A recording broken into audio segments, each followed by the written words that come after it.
હાલ નર્મદા પરિક્રમા ચાલી રહી છે। મા રેવાના ભક્તો પગપાળા વાહનોમાં પરિક્રમા કરી રહ્યા છે। ત્યારે અંકલેશ્વરનું તીર્થધામ રામકુંડ પરિક્રમાવાસીઓ માટે આશ્રય સ્થાન બન્યું છે।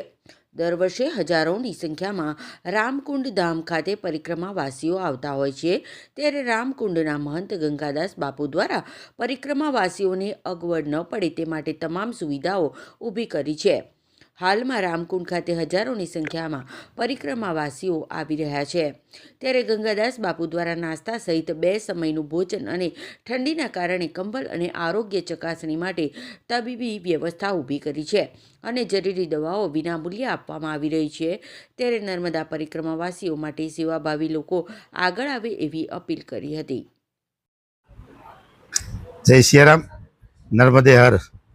આ વર્ષે ભગવતી માં નર્મદાની કૃપાથી નર્મદા પરિક્રમાવાસીઓ ત્યારે હજારોની સંખ્યામાં કોઈ પેડલ, કોઈ બસથી, કોઈ 4 વ્હીલથી આવી રહ્યા છે।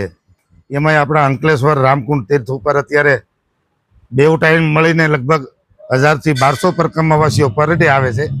એમની માટે સુંદર વ્યવસ્થા ભોજનની, સવારે બાલભોગ, 2 ટાઈમ ભોજન, એને કંબલ આપવામાં આવશે અને દવાના પણ બોક્સ આવી ગયા છે। કોઈને પગ દુખતા હોય, કોઈને તાવ, કોઈ બીમાર પડ્યો હોય, એમને માટે દવાની પણ સેવા રામકુંડ તીર્થ ઉપર શરૂ કરવામાં આવી છે। તો અંકલેશ્વરની ધર્મપ્રેમી જનતાને વિનંતી કે આપ પણ જ્યાં હો ત્યાં પરિક્રમાવાસીની સેવા કરો।